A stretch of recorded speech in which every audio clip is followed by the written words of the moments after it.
Hello, everybody. Thank you for being here. So this is it. It's crunch time, right?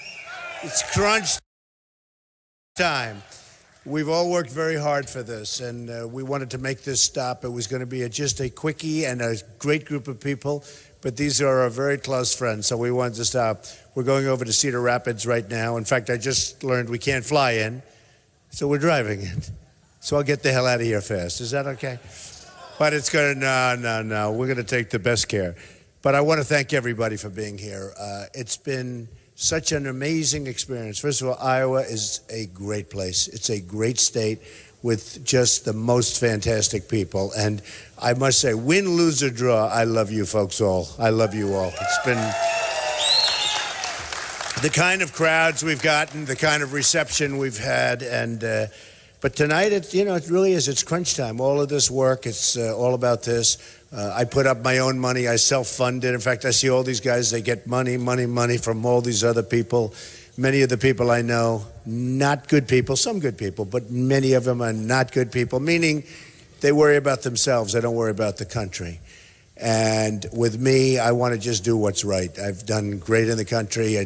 Fortunately, I can do that. I'm allowed to say, hey, I love this country. I love the people of this country. It's time we had somebody that makes proper decisions, because we have people that don't know what they're doing.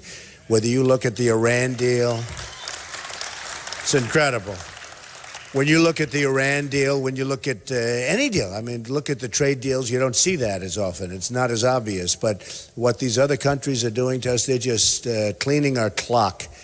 And I've had it with it. I've had it. And that's why I said, somebody said, he's angry. And I said, I'm supposed to say, oh, no, I'm not angry. I am angry. I'm angry that we're being, and you're angry too. And the cover of Time magazine has it. I mean, they literally put it down where they are very, very, and they have it. You have to read the story, by the way. It is such an incredible story as to what's happened with this whole thing, with the movement and with the people, and it's just like one of the great stories. And they were saying, and very strongly, is he angry? And I said to myself, I'm supposed to say no, but actually I am angry. But I won't be angry for long, because if we win, I will straighten it out so fast, and we'll do it together, but we'll have it straightened out so fast, because our people are absolutely incredible people. We have the best of everything. We have the best place on earth, and we're going to make it good again. I put out a tweet this morning.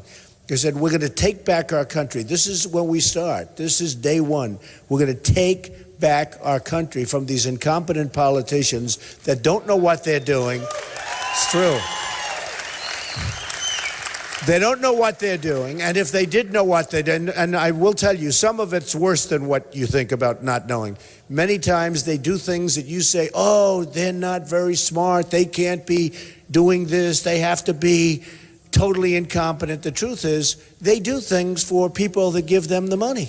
They're doing things for their special interests and for their fundraisers and for all of these people, many of whom I know. I mean, I look at some of the lists and I laugh. I look at some of the money put up to all of them. I mean, I don't want to use names, but I will, okay?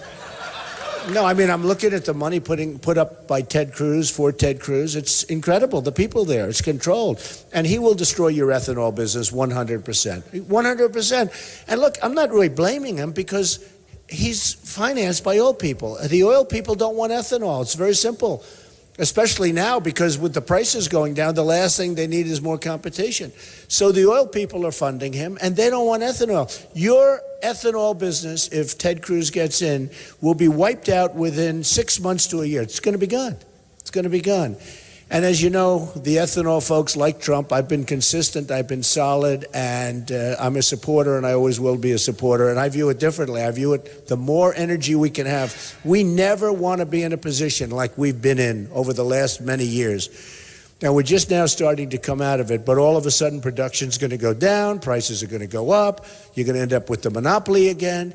It's just not going to happen. So just remember that. I've been for you. And the ethanol folks, the people that are representing you, have given me the absolute highest accolades all over the place. So, and the governor. Your governor. I mean, your governor said you can't put Ted Cruz in because he's going to destroy the ethanol business. I had no idea how many jobs it means for Iowa. That's a major industry in Iowa. So you have to remember that. Now, I had a debate that I wasn't treated properly on. So what I did is I said, you know, you have to treat properly. You have to treat people properly. And I wasn't treated properly. And that's okay. I mean, I've been there before, right? But what I did is I said, I'm going to have a little event, not a competing event, and it wasn't a big deal, and I had no idea how well it was going to turn out. So we had a 700-seat theater about 5 minutes away from where the debate was, and we had it for veterans. We had an event for veterans. And at that event, thank you. And the sad part is, if I was in that debate, it didn't do very well. It had 12 million people. The one that I was in, the first one, had almost 25 million people, and that was an all-time record in the history of cable television. And honestly, if we had, and very importantly, if I was there, we would have broken that record. But much more importantly, by not doing it, we have to defend ourselves and we have to defend our country. If you have a president, you have to have a president that's going to defend your country more so than even himself or herself. I mean, has to happen. So I had a competing event, and we did it for veterans, because the veterans in this country have been treated so horribly. They've been treated so badly. And we raised in 1 hour, listen to this one, $6 million, okay? And I'm not going to talk about polls today because, frankly, the polls today we have our ultimate poll, so I don't have to talk about polls. But the one that just came out in New Hampshire has us way, way up because of the debate, because of what I did. People respected that we don't take the stuff from people that, you know, shouldn't be treating us that way, and they respected it. And I think they also liked the fact that we didn't just not do it. We did something that benefits so many people, and in this case, the great veterans and veterans causes. And so we've given away, I raised $6. I have so many friends. Carl Icahn, who you don't know, but he's a great businessman. He put up $500,000. Phil Ruffin, a great businessman from Las Vegas, put up $1 million. The great Ike Perlmutter and Laurie Perlmutter, they put up $1 million. Marvel Entertainment, what they did is incredible. The Marvel, you know, they make all the great movies. I think he's got 5 of the top 10 grossing movies of all time. He's one of the great people, and they are an amazing couple. And they put up $1 million, and I put up $1 million. And the bottom line is 1 hour, $6 million. And that evening was so beautiful. We had a veteran that came in, lost his leg, and he gave a speech, a talk, and about coming back and how tough it was to come back from the Middle East and all of a sudden be in society again, and how difficult it was and how difficult it is for veterans generally. And we have today one of our first recipients, Americans for Independent Living. And we have Arnold and Tim, and they're here now to pick up a check for $100,000. It's one, we're going to give about 22 or 24 checks out, and they've all been vetted. The vets have been vetted. Because what we've done is we want to make sure that these people that get these checks are amazing people. And Arnold and Tim, if you come up, we're going to give you a nice, beautiful check. And they've done an incredible job.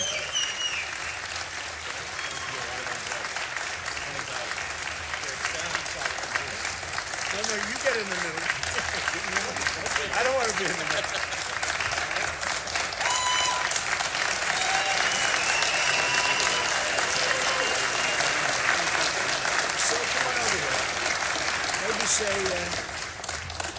Just give a couple of minutes worth of what do you do, because I know, but they don't know. Go ahead. Thank you, everyone. I'm Tim with Americans for Independent Living, a new organization here in the Waterloo area. We're here to help our veterans that have returned home since 9/11 that have suffered major disabilities. And we're looking to do the home modifications as much as we can to help them out that way so they can make a house a home like the rest of us live in, and enjoy life instead of struggling with the challenges that they've come up with, and protecting us and giving us our right to do what we do. So this is what we're here for. Thank you very much. Appreciate it. Thank you. See you in the White House. He said, we'll see you in the White House. That's nice. I like him. No, these people are amazing. I mean, they devote their lives to it. And we were very careful because, you have some people that don't do as good a job, and we say, let somebody else help them. But some of the people that we're giving this money to, they're incredible people. And such an honor to be in a country with people like this. And they really care. I mean, that's what they want. They want to help people. And so we're very happy to be able to help them. Also, I have a couple of special people I'm going to introduce because I see them standing in the back wings. My wife, Melania, who's been so supportive. Come on up, honey. So supportive. Come on, honey. And my daughter, thank you. Look at her. And my daughter, Ivanka, and her husband, Jared. Come on up.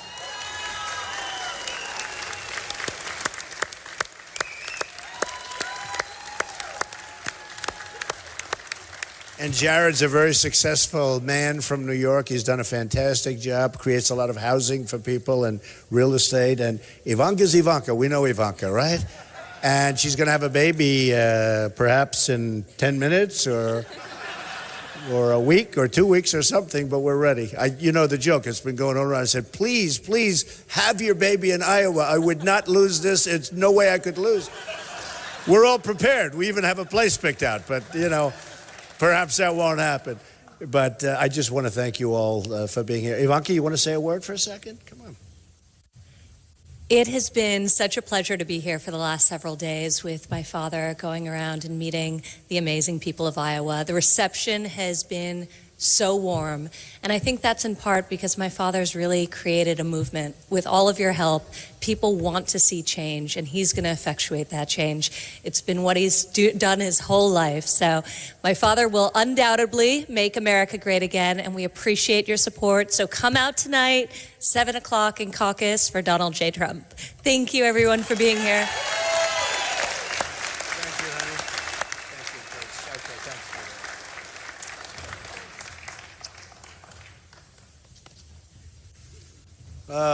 Nice family is always the best thing. You know that, right? People say I talk on success, and no, but it's true. I talk so much on success where they ask me, would you make a speech on success? I give a lot of money to charity talking about success, and we get these big crowds, and people say, what is it like? I say, let me tell you, the most important thing is family. It's really true.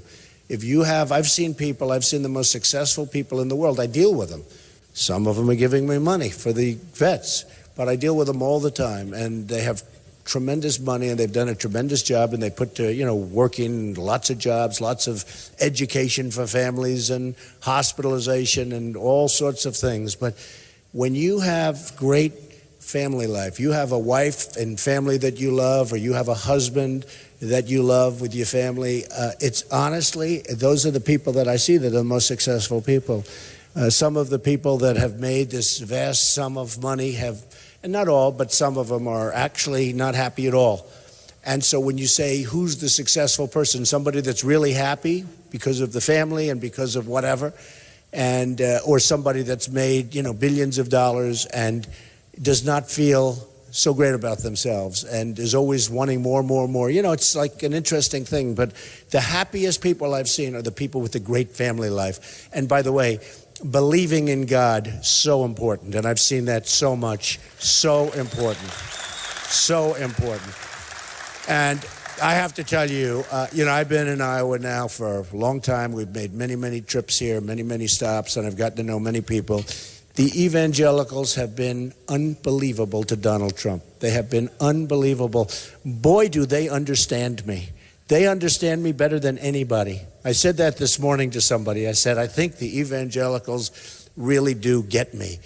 But we're going to protect so many things. We're going to protect our country. We're going to protect Christianity. Christianity is under siege, folks. It's under siege. And we're going to protect it. And Jerry Falwell was here yesterday. Jerry Falwell Jr., who's an amazing guy. He built with his father Liberty University. And I was there 2 weeks ago, and we set a record in terms of attendance. But he's seen everybody come through Liberty because each one of the candidates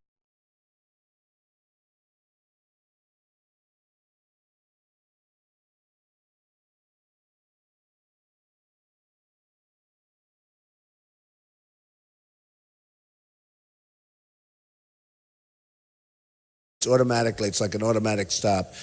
And I guess every single candidate went through. And when he endorsed me, as a person, he endorsed me. That was one of the great compliments that I could have had, because he knows them all.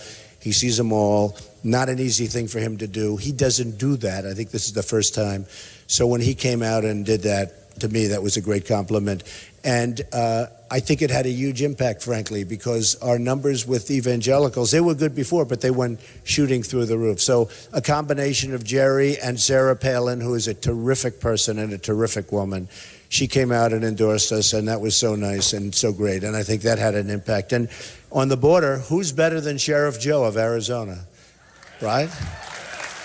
You know, all of these people are fighting and fighting and fighting and trying to say they're the right. It's very interesting, because we're going to have a lot of things. We're going to do things that have not been done. I mean, we're going to build that wall. It's going to be a beautiful, big, strong, powerful wall. And people are going to come through, but they're going to come through legally. Legally. They're coming through the wall legally. And that's the way it is. And it's going to be a great thing, and it's going to be wonderful to have a border. We're going to have a border, and we are going to, you know who's paying for the wall. Mexico's paying for the wall, okay? I won't put you through the exit. Who's paying for the wall? Everybody knows, and they're going to. And the other candidates come up, and they say, why is Mexico paying? How can you do that? They're not going to pay for the wall. I say, of course they are. They make so much money off the United States in terms of trade deficits and trade. The numbers are astronomical. I'm not even including the drug traffic, which probably triples it. The drugs come over, so we get the drugs, they get the cash. This is the way. They have trucks. They drive right over there. You ever see the walls where they have a wall this high, and they build a little ramp? I don't even know why they build a ramp. They just bulldoze it and just drive straight. You don't need a ramp. I don't know why they do that. I guess they don't want to hurt the wall. But they build a ramp, and they have Jeeps, and they have these vehicles driving right over. It's the most incredible. I think it was in Time magazine, a picture of these vehicles driving over, loaded up with drugs, and we get the drugs. And you look at some places like New Hampshire, our next stop is New Hampshire. They have a drug problem that you wouldn't believe, and you wouldn't think of that for New Hampshire. It all comes from that southern border, and they have an amazing problem up there in many of the New England states, but, I mean, our country as a whole. So they come up, and they come pouring across, and they come back with the cash. We're going to stop it, because this wall's not going to be a wall you're going to drive over. See that ceiling? That ceiling's peanuts compared to what we're talking about, okay? This is a real wall. This is a wall, if they ever get up there, they're not coming down, because they're going to say, wow, it's a problem. And I get a kick out of these people say, they come out and they say the walls don't work. Walls don't work. I mean, the walls they build don't work. You ever see these things? They're like making it out of paper mache. No, this is the real deal, okay? This is going to be, I know exactly what it's going to look like already. That's what I do. I really build good. Wouldn't it be nice to have a real builder? What I do best in life is build. I built these buildings that are so great. Whether you look, no matter where you look, whether you go to Chicago or New York or anywhere. I mean, right now we have buildings going up all over the world. Doing this is actually tough because I love what I do so much. But with Ivanka, Don, Eric, my executives, I have great executives. I built a great, great company, a powerful company, very low debt, tremendous cash flow. I would have never believed it 20 years ago, 25 years ago. Tremendous cash flow, some of the greatest assets in the world. And then I filed the papers, and everyone said, wow, because I'm a private company. They said, he's much bigger than anyone ever understood. And I've got rave reviews on it from a financial standpoint, and I say it not in a braggadocious way. That's the kind of thinking we need in this country, because we have people that don't know what they're doing. We have people that don't know what they're doing. We have $19 trillion. $1 trillion? Most people don't even know what it means to say $1 trillion. This wasn't a word that was in the vocabulary 10 years ago. And now we have $19 trillion worth of debt, when you think of that. Now, the budget they just approved 2 weeks ago, which I don't know. I mean, a lot of you are shaking your heads. You know exactly what I'm talking about. Thing got done in like two days. Not even 2 days. It was like a few hours. Most people didn't even know they were talking about a budget. And that budget funds everything for Obama. Obama's a terrible negotiator, except when it comes to negotiating against the Republicans. You ever notice? And I'm not angry. I'm not even angry. You give up with this stuff. Obama, who cares? I'm not angry at the Democrats because we understand where they're coming from. I'm angry at the Republicans because the Republicans roll over And they just allow all of this stuff to take place. And then they talk about, we're going to try and balance our budget in 25 years. 25 years? Why 25 years? We're getting rid of a lot of things. As an example, Common Core is dead. It's gone. Common Core is gone. Our Second Amendment, we are going to fight so that is not going to be chipped away at. You know, they're chipping away at your Second Amendment. And pretty soon, if it's up to some people, you won't have a Second Amendment. You know, a couple of things have happened, pretty big things, I'll tell you. Paris, remember California, same thing. Not as great from the standpoint we lost 14 great American people. In Paris, what happened there, what happened in California, just think of this. Gun-free zones, Paris is one of the absolute toughest places in the world to get a gun. One of the absolute toughest. France is like said to be the toughest country. You can't get a gun unless you're a bad guy. What happened is they walk in and they start shooting people. If, like, a few of you people were in that room and you had guns strapped to your ankle or your waist and the bullets were flying in the opposite direction, there wouldn't have been 130 people killed. By the way, 130 killed. Many, many, many right now in a hospital, so gravely injured that they're not going to make it, and if they do make it, it's not going to be a pleasant life, okay? Because there was absolutely, they could have stayed there longer and kept shooting. But they were just saying, you, over, boom. You, over, boom. These are animals. These are animals. And then the press called them masterminds, the mastermind. They're not masterminds, they're animals. And we have to stop it. We have to be so tough. We have to be so vigilant. We can't allow this to happen to our country. So in California, 14 people dead, numerous people in the hospital, horribly injured. 14, these are people that gave wedding parties for the people. They knew them. They knew them. And they walk into the room and they started shooting. So we have to be tough. We have to be vigilant. We can't allow it to happen. And we have to protect our Second Amendment. If they had in California guns, not many, just if a couple of people that knew how to use them were in that room, it would have ended long before the 14th person, I can tell you that. And it's so sad. I mean, you have another case, which is just absolutely crazy. You have military bases, and you have gun-free zones on military bases. And we had 5 great young people killed, military people. 2 of them were world champions. One was supposed to be one of the great experts on guns, a great shot, great marksman. And their guns were 200 yards away, locked up, because they had a gun-free zone. And this wacko comes in, sees these 5 guys, shoots them, kills them. Now, these were tough guys. These were guys that couldn't have been, if they were having a gun, he wouldn't have lasted. He would not have gotten near the front door. I mean, one of them, they say, is one of the best. But they were all great soldiers. They weren't allowed to have a gun. Now, they're supposed to protect us, and they use guns, and that's how they protect us, and yet we have gun-free zones. I will end gun-free zones on military bases so fast your head will spin. It'll be the first day. The first day. So they're chipping away at your faith. They're chipping away. I mean, the words Merry Christmas. You're going to say Merry Christmas a lot. Believe me, folks. You know, you go now to a store. You go to a department store like Macy's, a very disloyal company. You go to, it's true. First time I had, when I went out, it's so true. I went out and I gave the opening remarks. I had a nice little thing in Macy's, not big stuff, ties, shirts. I make the opening remarks talking about illegal immigration, and they were told they're going to have a couple of pickets in front of Macy's. And what they did is they said, they called, what are we going to do? These are people I knew very well. Not a big business, but I said, what's the big deal? They'll picket for 20 minutes and then they want to go to lunch. It's not going to be who cares? They said, but this would be bad.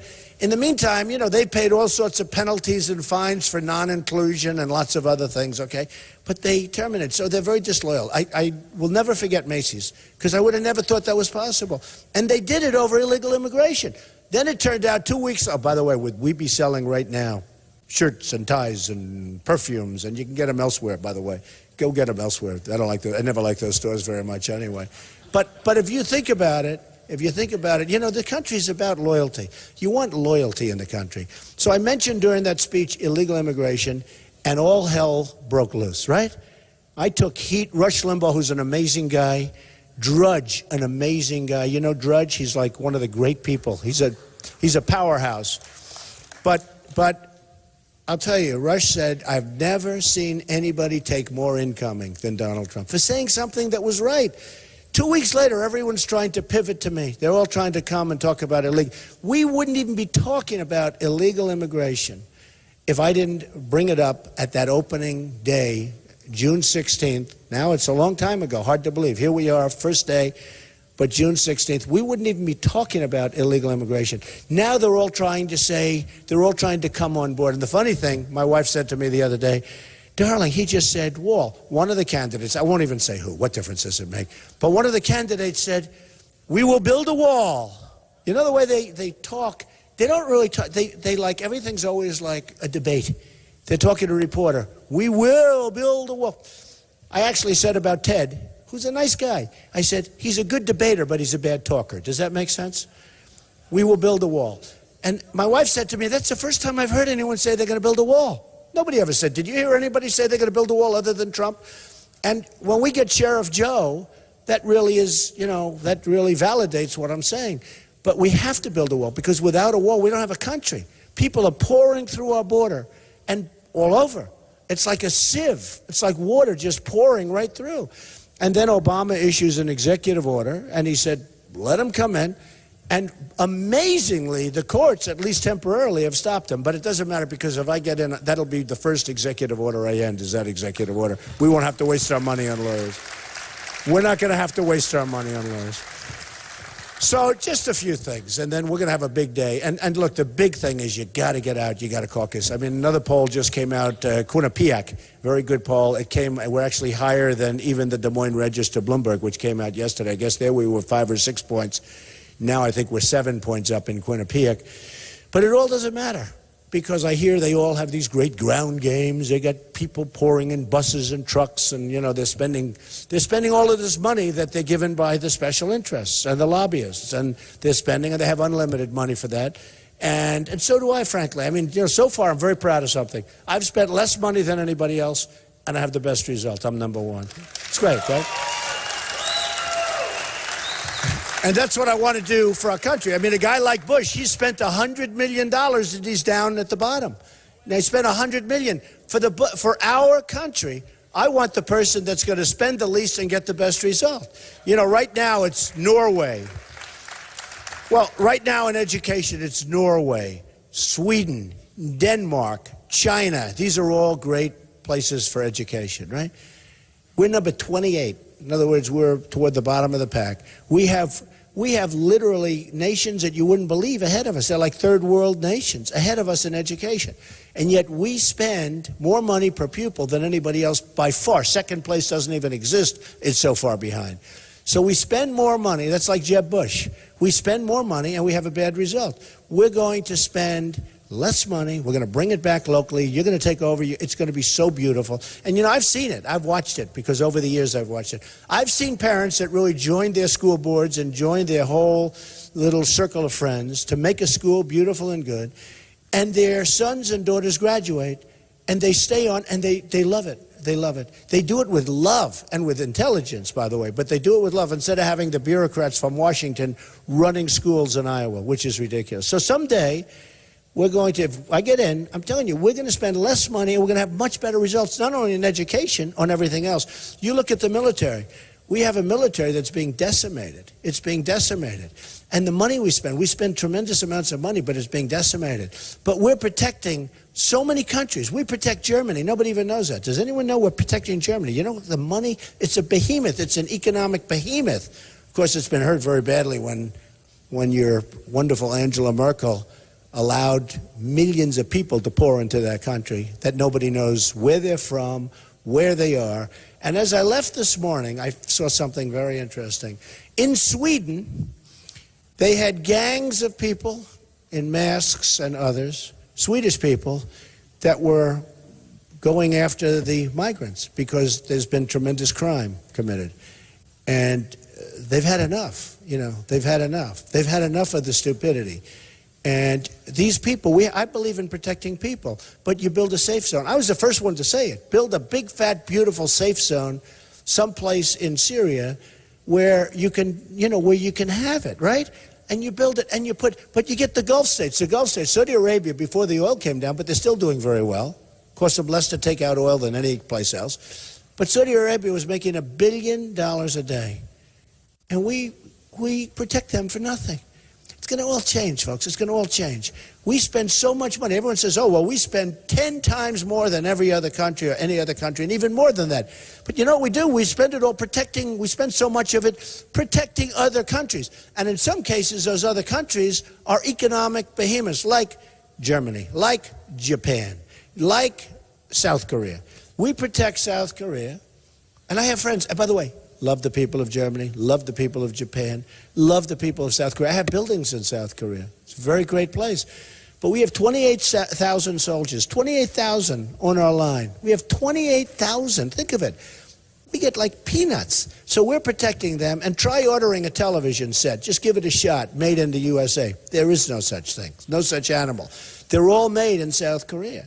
And a little bit Japan because of Sony. But they're all made, most of them made in, I order thousands and thousands of televisions a year. And they're all made in South Korea. I'd love to buy here. I would love to buy here. But you can't buy here. So we're going to have them, and this isn't like anything other than, hey folks, you got to take care of us. This is a two-way street. This is not a one-way street. We protect all these people. Every time this madman starts talking nuclear, we immediately send our ships, and we don't get it. They pay us nothing. They pay us peanuts compared to what it's costing us. So what are we doing it for? Do you know that we have a pact with Japan that if Japan is attacked, we have to go to war. We go to war right away. We're going to protect Japan. Okay. But if we're attacked, Japan doesn't have to do anything. Okay. That's the way we have. In other words, if somebody attacks us, Japan doesn't have to do a thing. But if Japan is attacked, we have to immediately come to their defense, go to war, do whatever's necessary. It's just not fair. It's not even a question of not fair. It's not smart. It's not good. And they don't even respect us for it. Because they say, can you believe, I can just see these people, they say, can you believe how stupid they are? Who would make deals like this? And we have many of them. So we protect Germany, we protect Saudi Arabia, we protect different places in the Middle East. These Gulf states aren't putting up any money toward the migrants. And by the way, I have a big heart. I want to take care.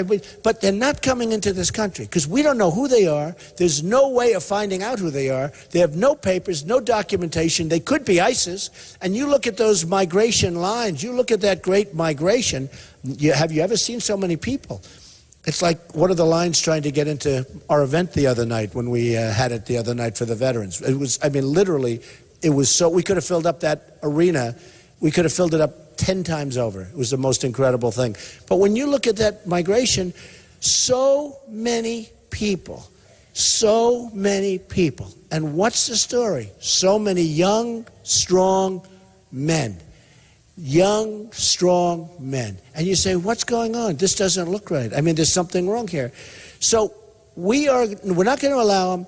And if I win, they have to go back. They're going to have to go back because we cannot allow our country to be riddled with problems any more than we already have.